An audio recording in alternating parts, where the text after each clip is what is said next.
Hello everyone, welcome to the Success Mantra.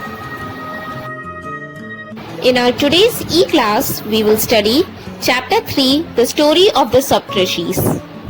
Children, this story is a part of the mythology, but it is not based on the historical facts. Now you people must be thinking, what is mythology and how is it different from history? Children, before discussing what is mythology, first let us understand what is the meaning of the word myth. The word myth is taken from a Greek word mythos, which means a spoken story. Children, myth is a traditional story. It may include the adventures of some supernatural beings or the story of some important events. It is a story created by the people of the society. Now it may often attempt to explain some mysterious practices which take place in that particular society or a natural phenomenon. Now children, let us understand what is the difference between mythology and history. Children, history is the study of the human past. It contains all those events which are supported by some evidences. On the other hand, mythology is a body of the myths which are not supported by any evidences. Now children, let us understand what is the importance of mythology for the readers. Children, mythology helps us to understand and connect to our culture and traditions. The myths explain us the most unexplainable practices and events. These myths also offer us many role models. Children, you all must have heard the stories of the Mahabharata and the Ramayana. In our today's class, children, we will be reading about the story of the Saptarishis. The story of the Saptarishis has been found in many ancient Indian texts like the Vedas. Children, when the world began, there were a number of powerful rishis. But the most powerful among them were the 7 rishis whose names were Kashyap, Atri, Vashisht, Bharadwaj, Gautam, Vishwamitra and Jamdagni. These 7 rishis were known as the Saptarishis. All the 7 rishis along with Vashisht's wife Arundhati lived together. They had a maid whose name was Gunda. Gunda, along with her husband Pasusak, used to serve the 7 rishis and Arundhati. The 7 rishis lived in perfect harmony. That is, all the 7 rishis lived together peacefully. They travelled around the world performing severe austerities and penances. That is, they lived a very simple life with no comfort at all. The rishis performed these penances in the hope of reaching the heaven. Once, there was a terrible drought in the world. The land became dry. People suffered from the scarcity of food. All the living creatures became thin and weak. The rishis, thin and weak with hunger, wandered over the land in search of food that they could eat. Being true saints, they could eat only what was given to them at a sacrifice, or they could eat the roots and fruits of the forest. Eating anything else would reduce their value in the eyes of gods, which they had attained with great difficulty, and they would not be able to attain heaven. Children, one day they met a man who offered them all the rich things like the grains, barley, mules, gold, cows, and rare gems. But the rishis refused to accept his gifts. They told him that they can accept only the fruits of the forest and nothing more. Children, this man was the messenger of King Rishabdarbhi. The king had tried to tempt the rishis.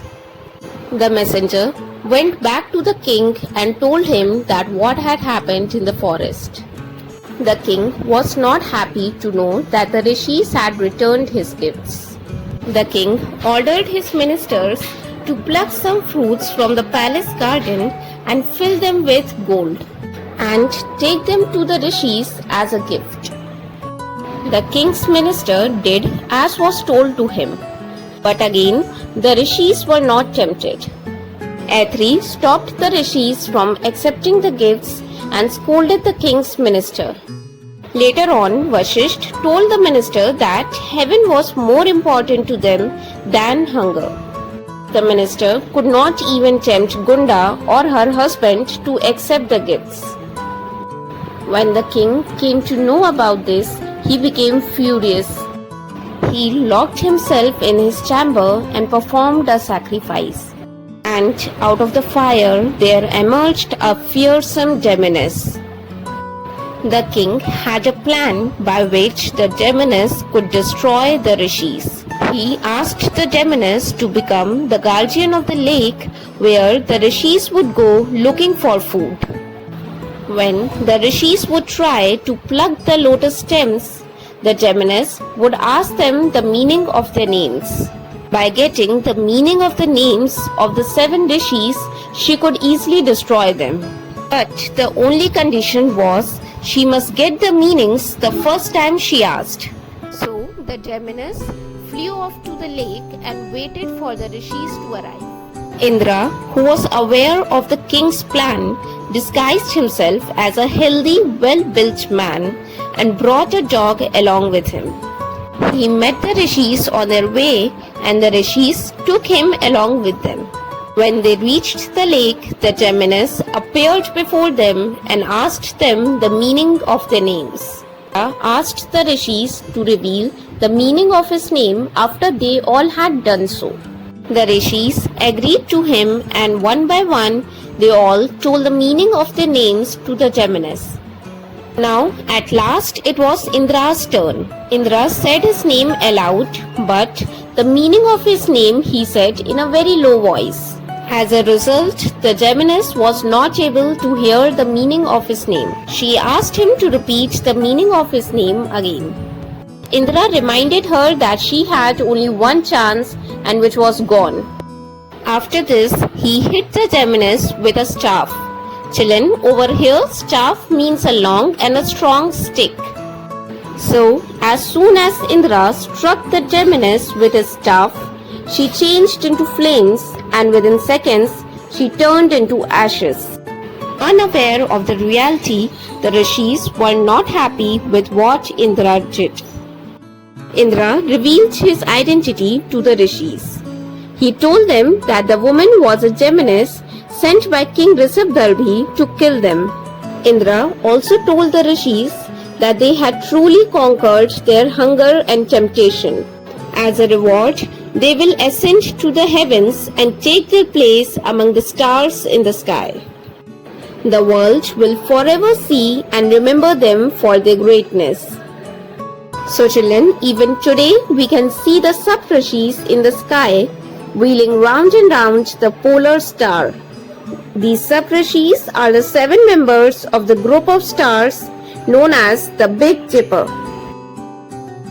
So, with this we come to the end of this chapter. I hope you all found the chapter interesting.